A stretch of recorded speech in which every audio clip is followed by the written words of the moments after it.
A gente queria que você contasse um pouco sobre a sua carreira, né? Uma breve apresentação da sua carreira. Olá, gente. Primeiro agradecer, né, à faculdade, a vocês, por trazer esse tema tão importante para nós mulheres, né, em especial as mulheres negras desse país, né? E estando na Bahia, a gente precisa realmente cada vez mais que possa vir, né, trabalhos como esse que possa divulgar e visibilizar a mulher no futebol. Eu, na verdade, comecei a praticar o futebol diante de uma situação, né? Eu sou a filha mais nova de uma família de 5 homens, né? E eu costumo sempre dizer que a minha ida para o futebol é porque eu perdi esse jogo. Eu acho que foi o único jogo que eu gostei de perder. Porque eu tinha 5 homens na família, 5 irmãos, e só eu e mais uma irmã mais velha. E foi difícil convencer eles, os 5, a brincar de boneca comigo, mas eles me convenceram a jogar futebol. Então eu adorei perder só esse jogo. Então eu comecei jogando, né, no meio dos meninos, na rua mesmo, até porque os lugares que eu sempre morei tinham poucas meninas. E as meninas não eram da minha idade. Isso influenciou também. Mas assim, não é fácil você ter uma vaga dentro de um time feminino, masculino, como eu. Então eu tinha que usar de todas as estratégias possíveis, treinar escondido. Comecei, na verdade, como gandula. Eu costumo dizer que eu comecei a jogar futebol como gandula e depois eu fiz a prática do atletismo, né? Primeiro como gandula, porque eu ficava na beira do campo esperando uma vaga. Essa bola caía lá e eu ia correndo, aí voltava fazendo pontinho, né? Todo mostrando todas as habilidades de uma jogadora. E comecei a entrar no time, assim, ia beber água e eu entrava, né? E eu ficava meio brava, porque os caras bebiam água muito rápido, né? Então não dava às vezes de eu pegar na bola. Isso, mas teve um dia que um faltou lá, então foi o dia que você tem que dar tudo de si, né? Chegou a minha hora de brigar e eu costumo dizer que se tivesse que bater a cabeça na trave, eu batia. E foi dali que eu comecei a ter esse espaço no meio dos meninos, né? Mas foi com muita luta. Mas diante desse momento lá atrás, eu ainda com 12 anos, eu vivenciei a proibição do futebol feminino, né? Então, em 1964, existia uma lei, e eu não entendia essa lei, né? Até porque na cidade de Camaçari que eu moro, as notícias, a gente só tinha um trem que saía de manhã e um trem que voltava à noite, vindo de Salvador. Os ônibus era só para rico, tinha 2, mas era só para rico.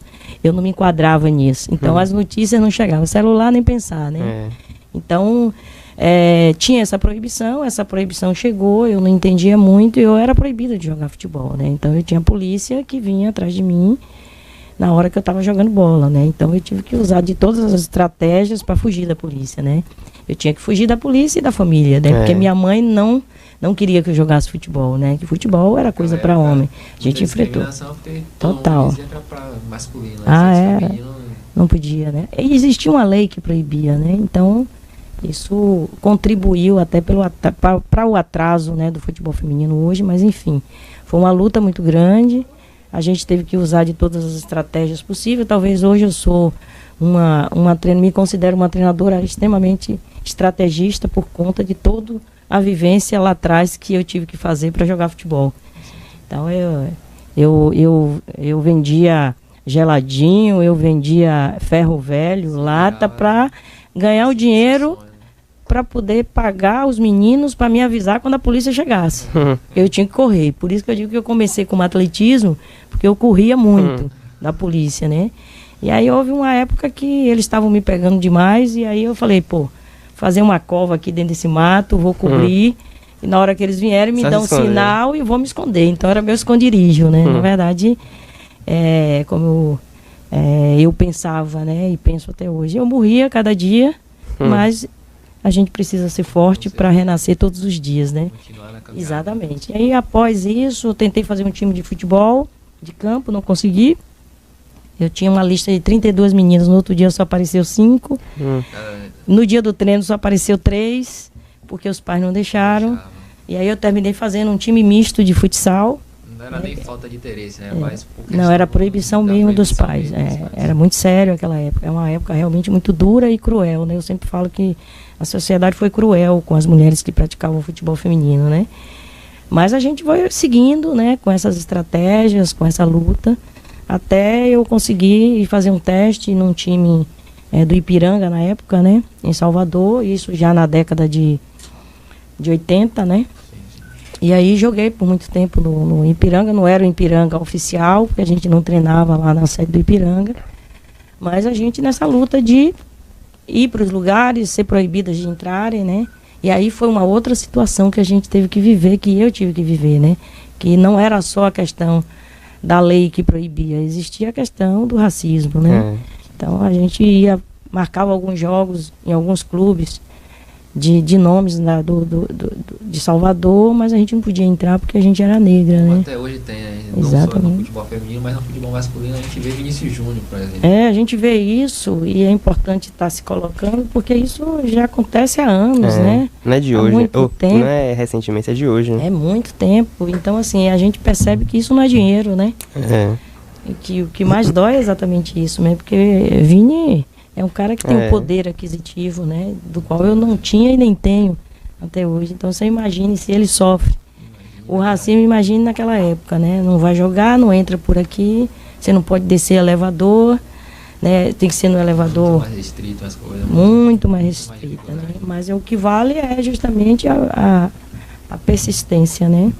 É resistir a tudo isso, né? E não é fácil resistir a tudo isso. É claro que quando a gente fala de futebol feminino, primeiro a gente precisa pensar no futebol feminino lá atrás, que era tudo feito com amor, né? A gente pode trazer aqui para vocês, por exemplo, que eu hoje faço parte também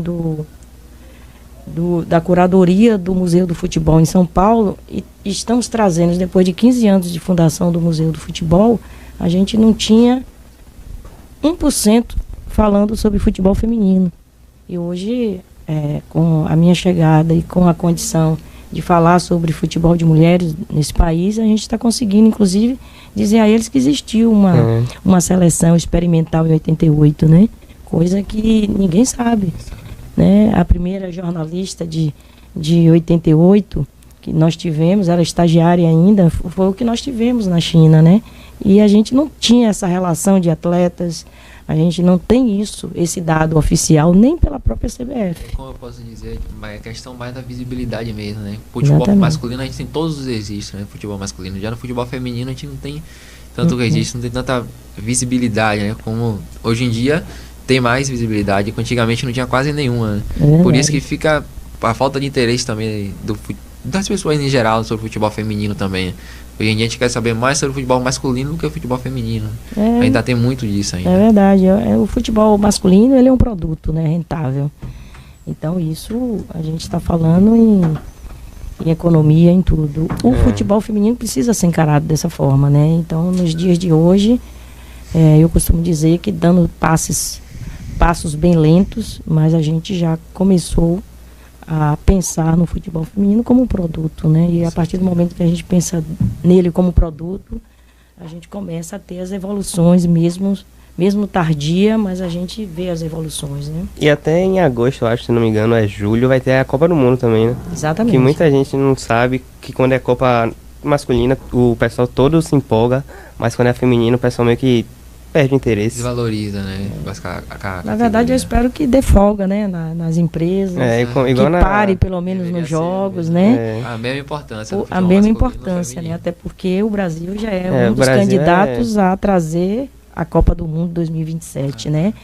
Então, a gente está vendo muitos movimentos hoje no Brasil por conta dessa indicação que o Brasil solicitou, né? Então, a gente espera que realmente as coisas comece a transformar, né? Mas só espero que o país comece a valorizar, pelo menos nos jogos do Brasil, que coloque a bandeira do Brasil e diga, vou assistir as meninas jogarem, né? A gente vê isso também, Dilma, nos próprios canais, né, de esporte. Muitos canais hoje em dia ainda não transmitem o futebol feminino, né? Por exemplo, o Casemiro, o youtuber, vai transmitir pelo YouTube dele a Copa do Mundo Feminina, né? O jogo da seleção brasileira. De certa forma, já está entrando mais ali a visibilidade, né? Já está mostrando mais o futebol feminino, transmissão de jogos, a Globo também vai transmitir também. Ou seja, é muito importante que essas grandes emissoras, né, transmitam para dar mais visibilidade às meninas, né? A gente precisa que principalmente as TVs abertas possam estar transmitindo, né? E a gente precisa também que Casemiro tenha vários, né? Que façam isso, né? A gente precisa que outros façam também, né? Porque é igual quando a gente fala da violência da mulher, né? Quando a gente fala na violência da mulher, a gente quer fazer reunião com as mulheres, né? a gente precisa fazer reunião com os homens, né? Com certeza. E nesse caso do futebol feminino, a gente precisa fazer reunião com quem tem o poder, né? Se é a mulher ou o homem, mas a gente precisa ter. E para desvantagem das mulheres, hoje quem está no poder e quem tem cargos, né, predominantemente de poder e de autonomia são os homens, né? Então a gente precisa que eles tenham consciência e a boa vontade. Eu sempre costumo dizer que a gente tem alguns segmentos que, se a gente tiver boa vontade, né, e ter um olhar diferente para as mulheres que praticam o futebol feminino nesse país, a gente tende a melhorar, né? Minha querida Dilma, o que a motivou a se tornar uma treinadora e formadora de atletas? Na verdade, foi por conta de toda a dificuldade que eu tive como atleta, né? Como mulher atleta, tive alguns atletas do sexo masculino também, homens, que tinham essa dificuldade de chegar até um clube, de estar preparado tanto fisicamente como tecnicamente e emocionalmente, né? Então hoje a gente consegue, algum tempo atrás, a gente consegue ter no nosso projeto, que é um projeto social também, do Camaçari F7, Arena 2 de Julho, de fazer isso, né? De cuidar da cabeça do atleta, de preparar ele, né? Enquanto atleta, e dizer a eles que eles não podem só ter foco, né? Porque o foco, você sai do foco a hora que você quiser. Você precisa ter disciplina. Eu acredito muito na disciplina. Então essa vivência que eu tive, toda essa experiência me fez também não sair do meio. Eu tive uma lesão, né? Na verdade eu tive várias lesões de joelho, e é como eu sempre digo assim, eu não era um Ronaldo Fenômeno que teve uma assistência médica que pudesse me deixar bem com o joelho. Então eu tive 5 cirurgias no joelho. Cirurgia no joelho é pior. E isso tudo desgasta muito, né? Atleta, como dizem, atleta não volta 100% como era não antes. volta, não volta. A gente vê Ganso, por exemplo, em 2010. Ganso era um dos melhores jogadores do Brasil, se não fosse o melhor naquele momento. Sim. E depois da lesão que ele teve no joelho, ele infelizmente não jogou mais o mesmo. É muito difícil mesmo, e eu senti isso na pele, né? Então a minha última participação como atleta foi em 96, né? Usando a possibilidade de na época eu estar com um time disputando um campeonato brasileiro e que a gente teria a convocação da seleção, e eu imaginava que a gente tinha, como teve, algumas atletas da Bahia nas Olimpíadas de 96, e eu já não tinha mais essa condição, né? Meu sonho sempre foi ser e ouvir o hino nacional. Era tão simples para alguns, né? Mas o meu sonho era ouvir o hino nacional, né? De estar lá ouvindo o hino nacional, as pessoas, né, assistindo, e eu não tive isso como atleta, por conta da proibição e toda a história que a gente acabou de conversar. Mas foi uma realização para mim como treinadora, eu ouvi o hino nacional, né, em outro país, inclusive. Então a gente fica feliz e sempre emociona a gente, né? Qual o caminho que uma menina precisa percorrer hoje em dia para se tornar uma jogadora de futebol, tanto no futsal quanto no campo, né? Eu acredito muito na disciplina. Ela precisa primeiro gostar do que está fazendo, lógico. Ela precisa estar entrando, não em pensar em, como todos os jogadores, né? Pensar em ser alguém porque precisa sustentar sua família. Porque você foge, né, do seu foco inicial e da sua disciplina. Né? Você precisa continuar feliz e alegre. Hoje a gente tem jogadores robô, né? Ele entra para fazer aquilo que o treinador diz, o treinador manda, e na hora que precisa de uma criatividade dele, ele não consegue fazer. Então hoje a gente tenta buscar, a gente não está pedindo nenhum jogador aqui que ele seja amável, bonitinho, não é isso que a gente está falando. A gente está falando de equilíbrio. Então eu acho que a menina, eu acredito que tanto a menina como o menino, o aluno, o atleta, que tem muita diferença, ele precisa justamente ter esse equilíbrio. E para ter esse equilíbrio, ele precisa que a família esteja apoiando que ele estude. Sem conhecimento a gente não vai a lugar nenhum, porque hoje a gente tem as faculdades oferecendo o esporte dentro, dando bolsa, né? Eu sou muito feliz hoje de não ter mais um time feminino fazendo a prática do futsal, porque 90% das nossas atletas estão na faculdade, jogando pelas faculdades. Então eu prefiro retirar o nosso projeto das competições, mas que elas tenham um futuro. Então esse futuro delas é que nos traz hoje esse retorno. Hoje nós temos fisioterapeutas, médicas, uma equipe muito preparada para ajudar elas, exatamente. Entendeu? Mas eu acho que é por aí, sabe? Eu acho que a primeira coisa é o apoio dos pais, né?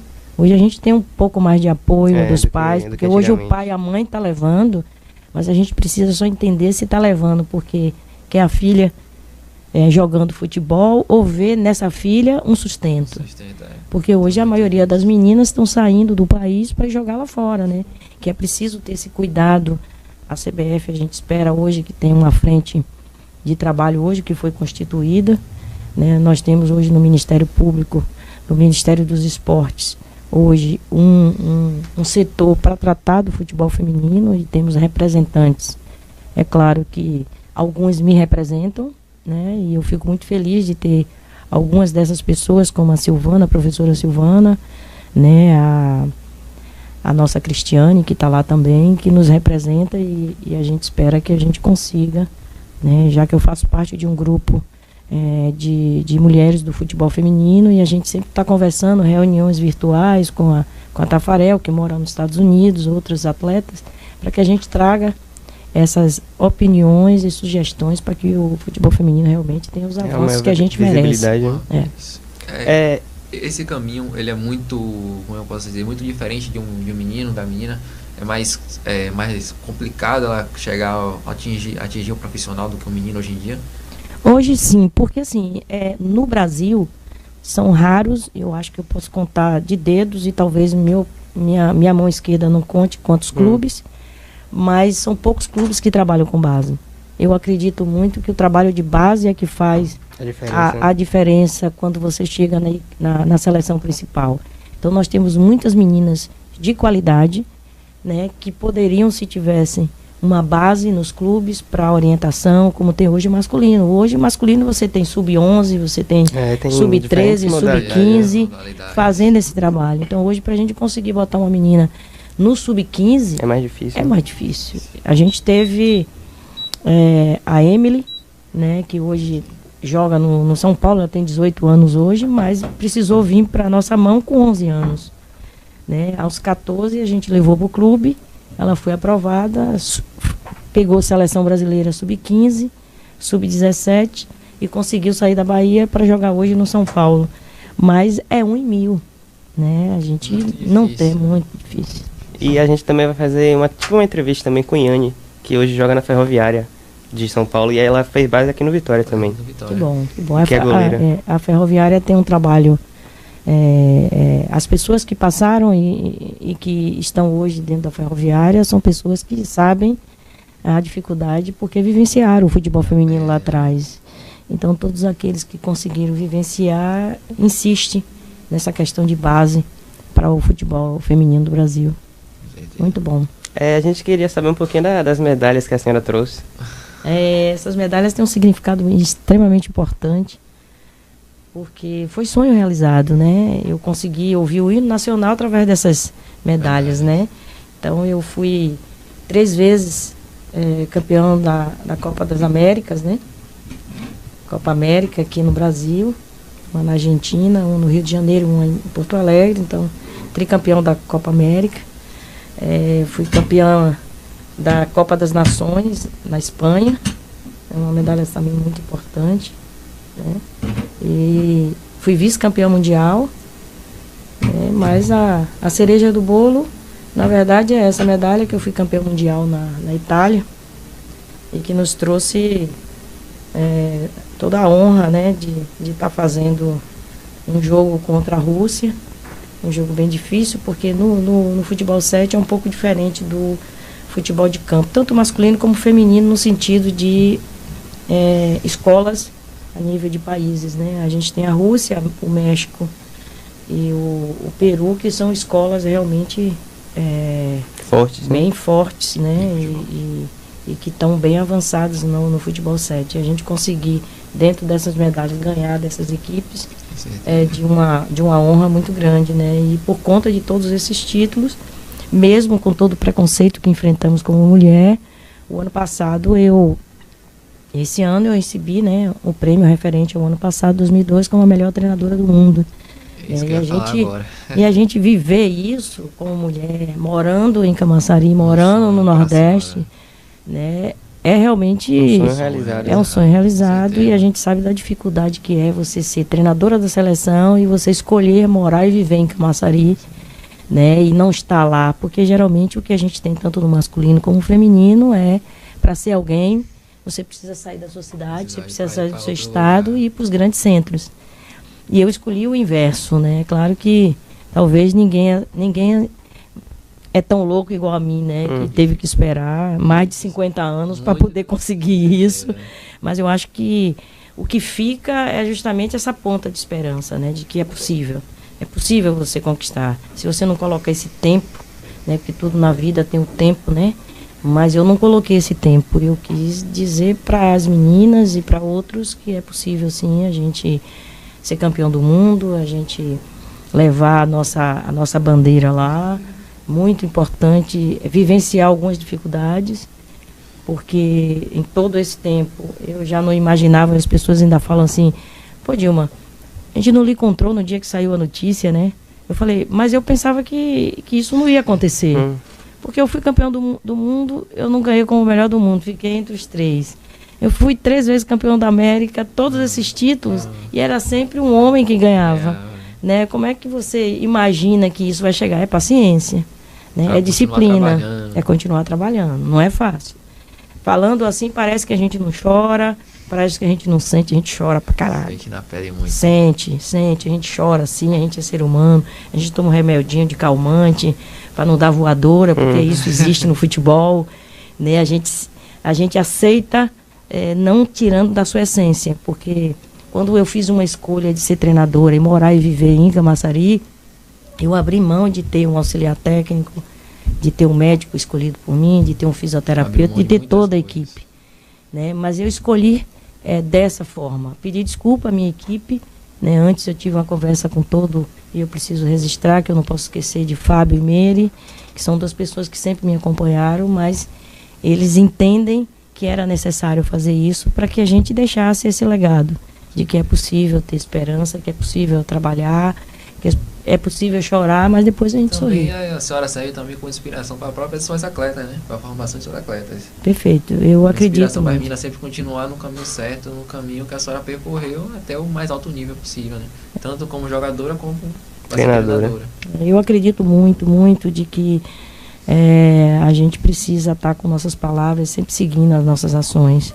E eu, como educadora e professora, eu procuro sempre não deixar isso de lado e sempre preservar essa questão da essência, de que a gente precisa falar, né, de uma maneira que a gente possa cumprir aquilo que fala. Então, hoje a gente sente a nossa importância dentro do futebol feminino, né, mas a gente precisa continuar lutando. Porque todo dia a gente tem que matar um leão quem trabalha com futebol feminino. Como a gente já falou, a falta de visibilidade no futebol feminino, né, ela afeta muito. Agora a gente queria saber como que ela afeta na formação das suas atletas, na verdade.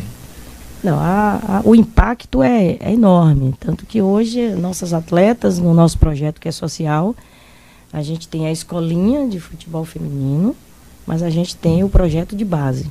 Né? Esse projeto de base a gente faz avaliação com meninas entre 12 e 13 anos até 17. Se ela tiver já uma noção, se a gente sentir que ela pode, ela vai estar ficando, é como se fosse aquela, né? Infelizmente a gente tem que ter essa coisa de escolhas, né? A gente pega essa menina, a gente vai fazer um trabalho, ela não paga, né, no projeto, ela tem a chuteira, ela tem... É mais para ver se ela tem uma noção de posicionamento. Exatamente. É toda a questão técnica, né? De saber, de estar no celular pesquisando o que é esquema tático, o que é sistema, o que é um padrão de jogo, porque eu aprendi na minha vida de que a gente, para entender, a gente precisa contextualizar. Então a gente tem esse trabalho lá, o que é um esquema tático, o que é um sistema, um padrão de jogo, o que é essa coisa de, né, linha baixa, linha alta, toda essa estrutura técnica, e quando ela for pro clube, o cara não vai ensinar. Formação. Nem no masculino, nem no feminino. O cara vai chegar lá e dizer assim, pegue uma diagonal e vá, você joga de quê? Então sai aqui, então, né? Como tem hoje em dia, né, a ponta esquerda pro lateral. Hoje em dia muito time não joga com ponta esquerda, por exemplo. Vou falar do Barcelona. O Barcelona hoje em dia não joga com ponta esquerda. dois pontos esquerdos do Barcelona são bancos. Isso aí, o lateral esquerdo do Barcelona faz a ponta toda. Já tem que ter uma noção de como o treinador quer. Já tem que chegar sabendo, basicamente, né? Com certeza. A gente hoje o Barcelona joga com alas, né? Porque os laterais, na verdade, são ofensivos demais, né? Mas, assim, para se jogar dessa forma é preciso ter esse elenco que tem ele, né? Também, né? Então, hoje, assim, voltando aqui para a Real, ele precisa saber o que um ponta faz, mas ele precisa saber o que um ala faz.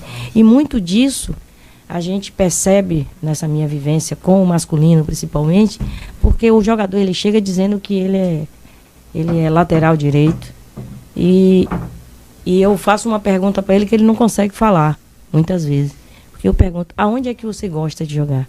Porque muitas vezes o atleta ele gosta de jogar numa posição, mas ele rende em outra. Então, eu já tive vários problemas com o atleta do masculino, porque a cultura do futebol masculino é completamente diferente, né? O masculino vem para falar com a mulher, ele vem para ensinar a mulher. E eu, como treinadora, tive essa dificuldade, né? Então, a gente já conseguiu dizer e fazer com que o jogador, ele gosta muito de jogar, mas ele rendeu em outro lugar. E conseguir chegar a clubes jogando em outra posição. Então, eu sou volante. Eu falei, você é volante de contenção ou volante de saída? Sou um volante de saída. E, de repente, hoje ele está num time profissional. Eu vou reservar o nome dele, mas ele quando ele me vê, ele fala isso sempre. Ele hoje é ala direita de um time profissional da primeira divisão, né? Então, assim, eu estou certa? Não. É análise de uma equipe, de um grupo que está vendo, né? Porque a gente faz lá o quê? A gente faz todo o trabalho, toda a análise, mas a gente tem jogos avaliativos. Eu digo, ali ele gosta de jogar. A gente vai fazer um outro, paciência. A gente vai fazer um outro, a gente vai botar onde ele rende, né? Aí, às vezes, o pai chega, mas ele estava me falando que o professor botou ele numa posição que não é a dele, por isso que ele não rendeu. Ele não imaginou que naquela posição ele acha que não rendeu. Mas o cara que está lá, observador... Porque geralmente quando a gente faz essas avaliações, a gente pega um avaliador para 5 atletas. Então ele vai avaliar lá o chute, todo e o posicionamento dele. Então é interessante porque é um trabalho árduo. E que hoje, assim, foi um sonho, né? Eu não bebo, eu não fumo, mas é como se te falasse a língua dos boleiros, é uma cachaça que a gente não deixa, mas que é importantíssimo a gente fazer esse tipo de trabalho, né, no nosso projeto, porque... São raros os projetos sociais ou até clubes que fazem isso, né? Uma coisa porque o clube já chega, o atleta chega quase pronto, né? Ele vai melhorar a sua questão física, a sua questão de alimentação, todo esse processo que a gente realmente não tem essa condição de fazer, né? Mas é bem por aí. A dificuldade é muito grande. Na sua opinião, quais que são as possíveis soluções assim para o futebol feminino aumentar uma maior visibilidade? Primeiro é encarar o futebol feminino como um produto. Ele precisa ser encarado como um produto, senão a gente não sai da mesmice. Eu acho que uma das coisas mais importantes é os clubes entenderem que a gente não pode queimar etapas. A gente precisa ter base. Se o masculino tem base, aí, a Dilma tá de mimimi, não tá vendo que isso não... isso aí é um sonho irreal. Eu sempre costumo dizer que o meu sonho caro e o meu sonho barato, ele custa 50 centavos. Então, eu sonho alto. Eu sonho que os clubes profissionais não precisem mais de ter uma lei que exija dele ter um time profissional, ter um time feminino. Porque o que causa isso? Então, se ele vai para a Libertadores, se ele vai para a primeira divisão, que agora, esse ano, se eu não me engano, que a segunda divisão vai precisar também ter. Mas se ele vai, o que é que ele faz? Ele pega o projeto social, que muitas vezes as meninas não estão preparadas para isso, né? E a gente tem prova disso. O Ceará entrou agora e ele perdeu todos os jogos. E muitos jogos de goleada também. Goleada. Precisou cair uma administração para vir uma outra, para perceber o que estava errado. Estava equivocado. Então, isso tem que ser essa percepção antes. Porque muitas daquelas meninas que passaram na televisão, que tomaram 14-0, elas vão deixar de jogar. Porque elas vão ficar com o psicológico abalado. Super abalado. Se a gente tem uma criança masculino com essa possibilidade, porque quando você pega um atleta sub-11, que bota ele no sub-15, que ele não joga nada, ele acha que ele não joga mais nada. Alguns atletas chegam lá atletas que ele é sub-11, E aí é porque jogou, ele chorou, saiu do jogo. Sim, mas ele estava jogando em que categoria? Ah, ele estava na sub-14. Ele tem 11 anos. Aí ele acha que não vai conseguir. Ele tem 11 anos, pai. E aí você tem que ter uma psicopedagoga, que não é todo projeto que tem. E nem toda mãe tem condição de levar seu filho para fazer um trabalho com a psicóloga, porque eu acho que isso é essencial. Hoje a gente precisa entender que a função e a profissão de psicólogos é extremamente necessária. Porque eu já perdi jogo porque eu tinha atleta que não tinha condições psicológicas, né? Então hoje eu tive que fazer cursos na área, não sou profissional na área, não, mas assim, todo o nosso trabalho é voltado com a questão psicológica. E às vezes até a pressa da família, né? Porque você tem que jogar nos é um conjunto muito grande, né? Jogar no sub-15, ela jogar no sub-16. Sabe? Querer queimar etapas também, isso prejudica muito na formação do próprio garoto ou da garota, né? Um detalhe que eu queria te passar é assim, você já imaginou quase todas as federações, nas várias modalidades, eles trabalham com número ímpar. Sub-11, então, né? Você tem sub-7, sub-9, sub-11 e sub-15. Vamos tratar só desse.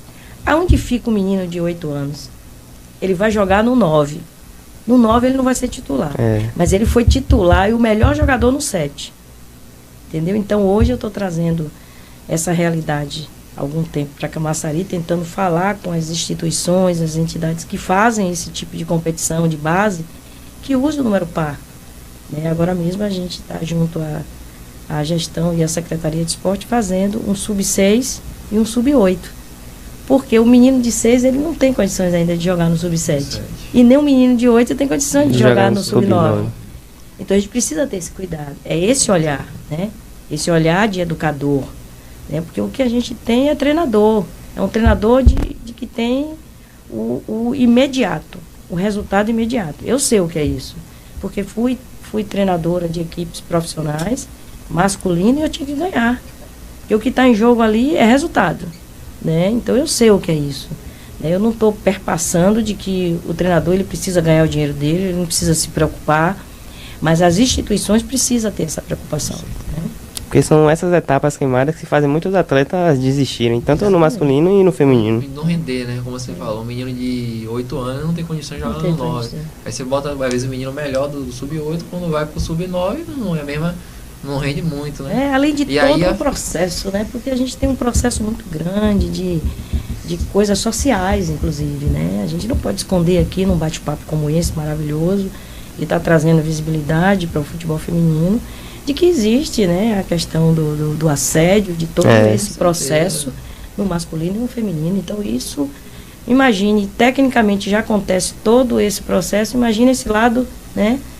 Cruel, né, do jogador e da jogadora, né? Então é complicado realmente. Como você enxerga o cenário atual do futebol feminino no Brasil? Na sua opinião, houve uma grande mudança, uma grande evolução?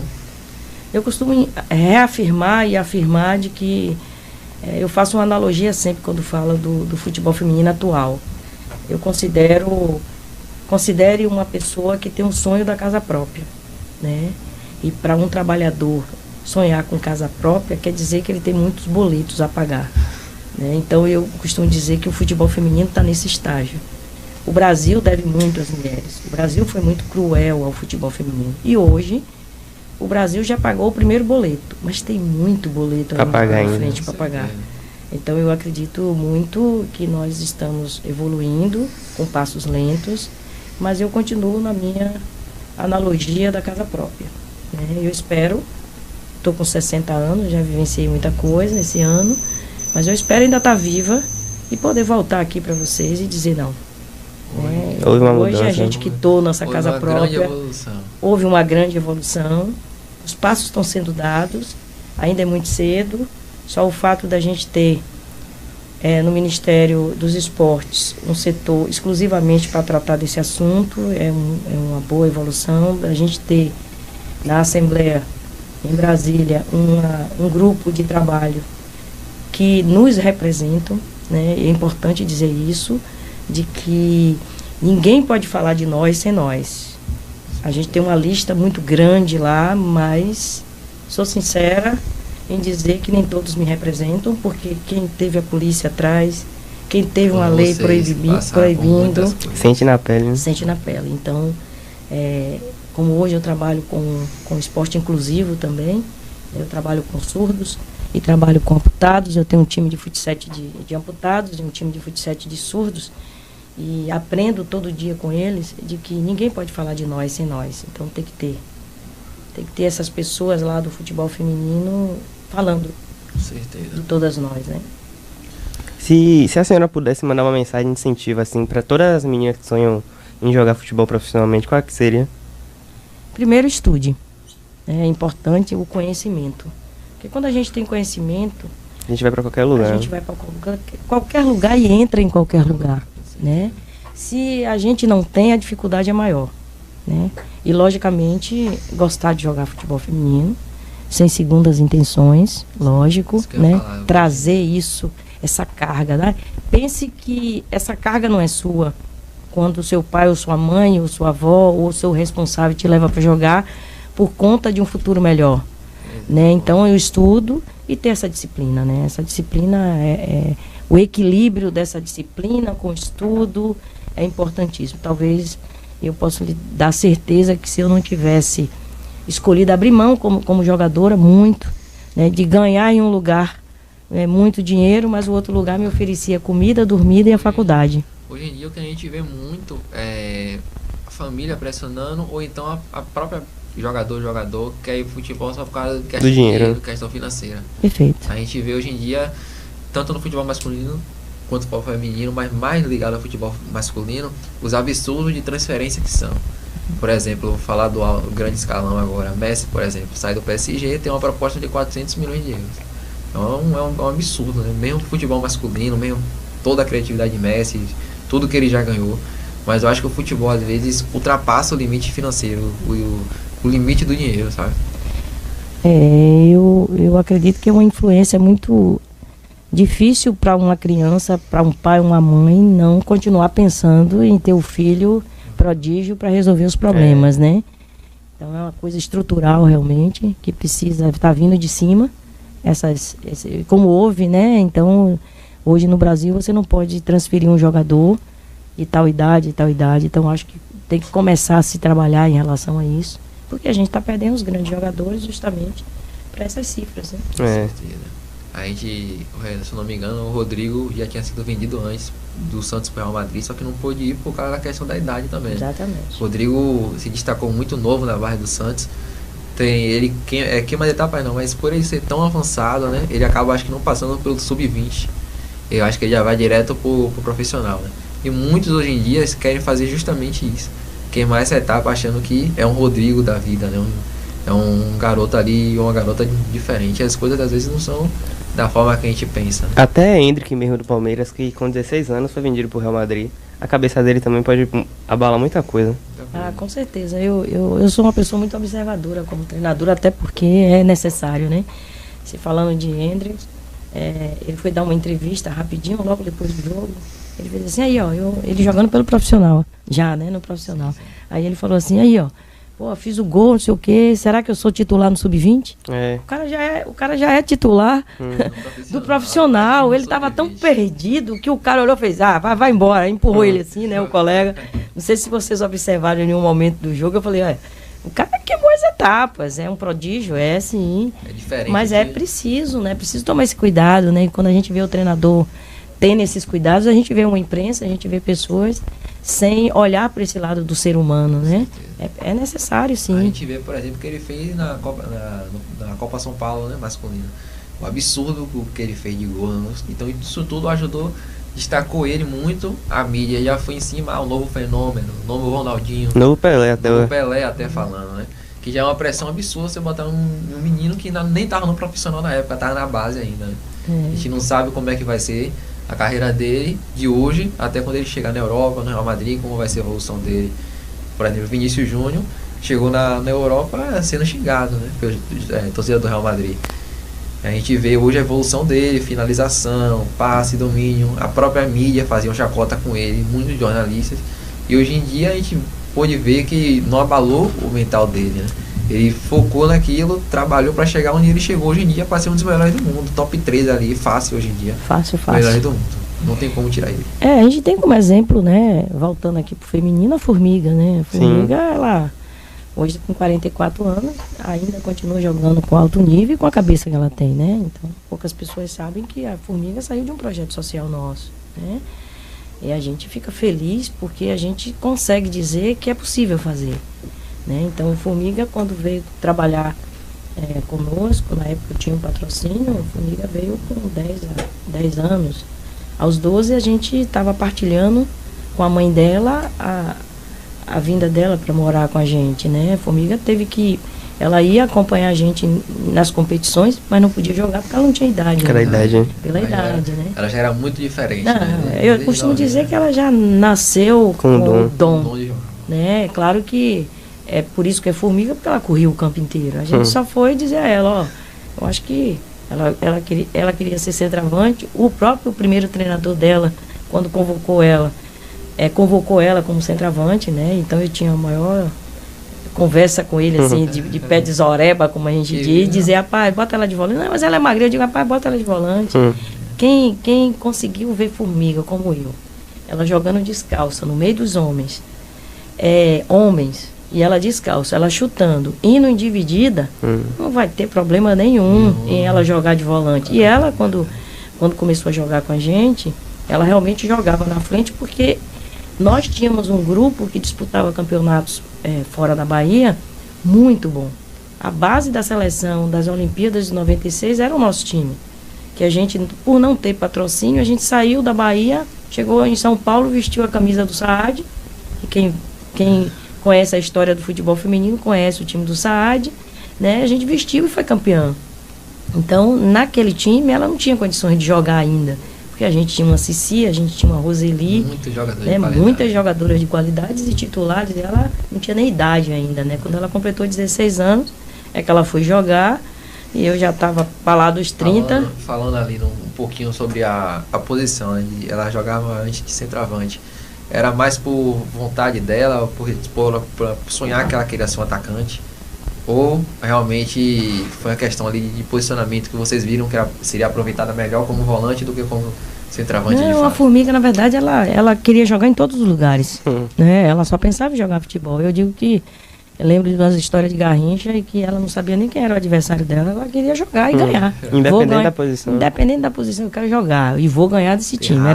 Era isso que ela dizia, né? Então, assim, a percepção da gente, na verdade, para colocar ela, na minha percepção, eu precisava colocar ela no time, porque eu entendia que aquele momento, nesse jogo, que a gente teve que colocar ela não tinha vaga em outra posição, ela só tinha vaga na minha posição, né? Então eu vou sair do time, vou dar um amarelite aqui, dizer que eu tô com dor para meu auxiliar, porque a gente fazia tudo. Naquela época a gente lavava roupa, a gente costurava, a gente era treinadora, a gente era preparadora física, a gente fazia tudo.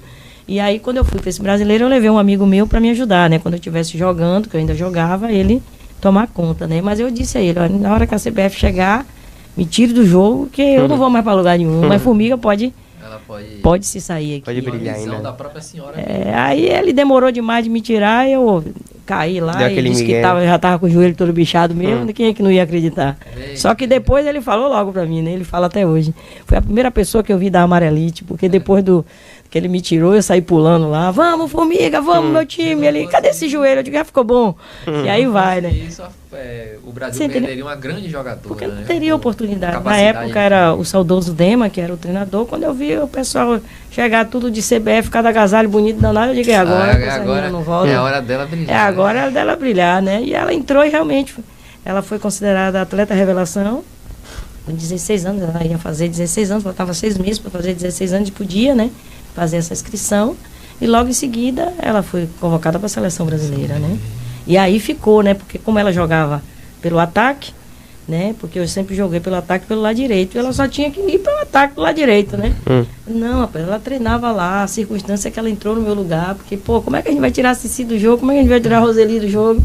Elane fez o primeiro gol da seleção brasileira, né? Em todas as Copas. era a volante do nosso time, imagine. Aonde que formiga? Então, espaço vá ali, minha filha, e resolva o problema. A gente precisa de gol.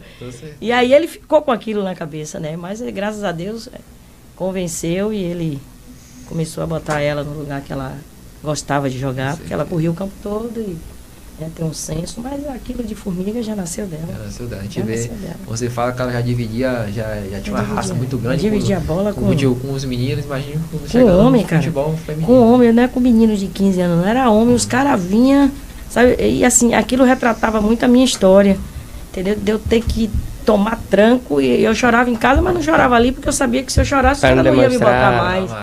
Mas eu chegava em casa, logo com gelo escondido de minha mãe, ia lá pro fundo do quintal, atrás das bananeiras pra meter gelo.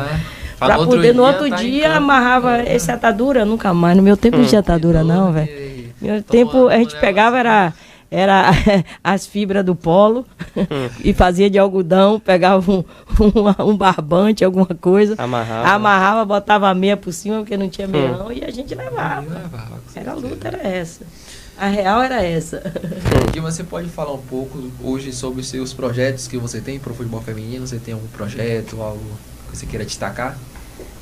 O projeto, acho que que eu mais sinto uma emoção muito grande de falar é o projeto da escolinha e do time, do grupo de base, né, da Arena 2 de Julho, né? Tive um parceiro importante para esse sonho ser realizado, que foi a Arena 2 de Julho, porque hoje a gente tem um trabalho com meninas, elas sem pagar, e por incrível que pareça, é importante dizer aqui, porque eu sei que isso vai ecoar, e ter um banheiro decente para essas meninas aí é coisa de outro mundo.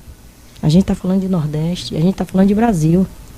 Muitas meninas e muitos projetos que tem, e não tem exclusivamente feminino, ele é misto. Assim, eu tenho um trabalho hoje, como eu falei, junto ao Museu do Futebol, para trabalhar com esse departamento feminino. Eu ainda não vi projetos sociais, exclusivamente uma turma de meninas. Para meninas. Hoje a gente tem isso, né? A gente faz isso lá, onde essas meninas não pagam, né? Que não tem, muitas meninas não têm nem o que comer em casa, quanto mais para pagar essa mensalidade. E elas têm um banheiro decente, ela tem um campo sintético para trabalhar, né? Ela tem uma psicopedagoga para cuidar, ela tem um treinador de goleiro, porque se ela for goleira, ela faz um treinamento de goleiro, né? Então a gente precisa agradecer a Diego, que é o nosso treinador de goleiro, a Fábio, a Marcos, que são os nossos professores que trabalham também junto com eles e faz esse trabalho voluntário. Porque eu não tenho como pagar os professores. Eu pago para eles treinar o masculino. E eles dão a contribuição deles com o feminino. Então a gente reveza, aí vai ter o dia de eu estar lá, que eu dou aula ainda. Tem um tempo sim para dar, porque a gente precisa estar indo lá. Muito interessante que se fale. Hoje muitas escolas de futebol cobram valores absurdos para que as pessoas joguem. Eu, por exemplo, quando ano passado até falar um rapaz da Nets Academia daqui de Salvador, estreando no campo do Vitória, né? E aí eu conversei com ele, e aí você já começa tendo que pagar ali um determinado valor para você ir fazer o teste. Aí depois que se você passa a ser tem que pagar mais ainda. Tem que pagar mais ainda. Ou seja, nem todo mundo tem condições financeiras de pagar absurdos para estar ali. Uma coisa que poderia ser com o projeto de vocês de graça, para justamente pegar o melhor da atleta. Às vezes as meninas têm capacidade de sim, de jogam bem, mas por questão financeira acabam não indo para aquela escolinha, né? E muitas escolas daqui de Salvador mesmo e de outros lugares também cobram valores absurdos para que esses atletas passem e cheguem até o profissional, né? O nosso projeto lá, inclusive para o masculino. No masculino, a gente trabalha da seguinte forma: eles vão para a escolinha, se eles não tiverem oportunidade de ir para clube, porque é 1 em 1000 realmente, nós temos um trabalho do Camaçari F7, que a gente tem até 23 anos, né? E o time principal, que joga futsal. Eles não pagam, né? Então toda essa estrutura que a gente tem que estar cobrando um preço dentro da realidade de Camaçari hoje, né? Que é bem flexível mesmo, além das bolsas, mas a gente tem esse trabalho com o masculino. O atleta que ele 17 anos, não teve oportunidade no clube, ele vem jogar pelo Camaçari F7, que a gente disputa campeonato tanto baiano como brasileiro, como Copa Nordeste, para eles terem uma visibilidade. E hoje nós temos nossos atletas do masculino hoje, na FTC, né, na Uninassal, disputando campeonatos do Jubes e também o campeonato baiano, tanto de futsal como de fut7. Eles trabalham, né, nesse sentido. Então, o fut7 hoje, a modalidade de fut7, ele também veio agregar a essas frustrações desses atletas que têm potencial, mas eu acredito que muitos deles não tiveram a oportunidade nem o olhar diferenciado, porque hoje o futebol de campo ele é imediatista. Ele vem para pegar aquele jogador que ele precisa e acabou, porque é 2001. Por exemplo, hoje a gente vê o Grêmio com fut7, né? Por exemplo, Luva de Pedreiro, né? Eu já vi muita gente pedindo, botando em site para ele ter oportunidade e na época nem fazer teste para algum time de campo. Só que aí ele acabou não tendo oportunidade, e a gente anda jogando no fut7 do Grêmio. Também destaca ele também, né? Ele, pelo menos nos vídeos dele, ele demonstra ter uma certa qualidade para bater na bola, né? Um jeito de bater na bola que é até diferente, né? E foi interessante o fut7 do Grêmio contratar ele, como ex-jogadores também. Michael, por exemplo, ele está jogando hoje no fut7 também junto com ele. Falcão. A gente tem muitos jogadores hoje, assim, o fut7 hoje vem trazendo visibilidade para aqueles jogadores que estão sem contratos, porque hoje é uma característica muito grande do fut7, jogadores que ainda estão atuando, mas estão sem contrato, eles vêm para o fut7. E no fut7 eles têm hoje a condição de visibilidade para o futebol de campo. Além, lógico, do investimento. Aqui na Bahia a gente ainda não tem isso, mas a gente vê o Resenha, o próprio Grêmio, né, várias escolas, né, o Bet Sports sendo hoje, o atleta ganha equivalente hoje a um jogador, né, não digo de alto rendimento, né, a nível de internacional, mas a nível de Brasil muito parecido os valores, né? E a gente espera que no feminino também a gente aconteça isso, né? Querida Dilma, foi um prazer ter você hoje conosco. Nosso projeto, a nossa faculdade. E também sua entrevista vai para o nosso canal também no YouTube também. A gente vai botar tanto no nosso canal, nos dois canais no caso, né, que é diferente. E vamos publicar também no nosso Instagram também. Foi um prazer falar com você, uma honra conhecer a senhora. Foi eleita a melhor treinadora de fut7 do mundo, né? Então, prazer imenso estar com você aqui, Dilma. Muito obrigado por hoje, né? Não, na verdade eu tenho que agradecer a vocês pelo tema, né, como eu já havia dito, pela faculdade ter tido esse olhar, os professores e vocês, né, e dizer que é isso. A gente tem um livro hoje que fala sobre as pioneiras do futebol, pedem passagem, conhecer para reconhecer. Então isso aqui mostra justamente o que a gente está fazendo, né, vocês conhecendo para reconhecer todo esse trabalho. Então é importante depois dar uma lida nesse livro. Com certeza. Aqui, né, eu tenho um pouco da minha vida sendo contada nesse livro, né? São 11 mulheres, né, da época da proibição, da seleção, treinadoras. E essa parte que toca a minha vida é justamente isso, né? Não sou mulher só em março e também não sou mulher só e não sou negra só em novembro, né? Então eu acho que é interessante. O papo foi muito legal. Obrigado. Obrigado.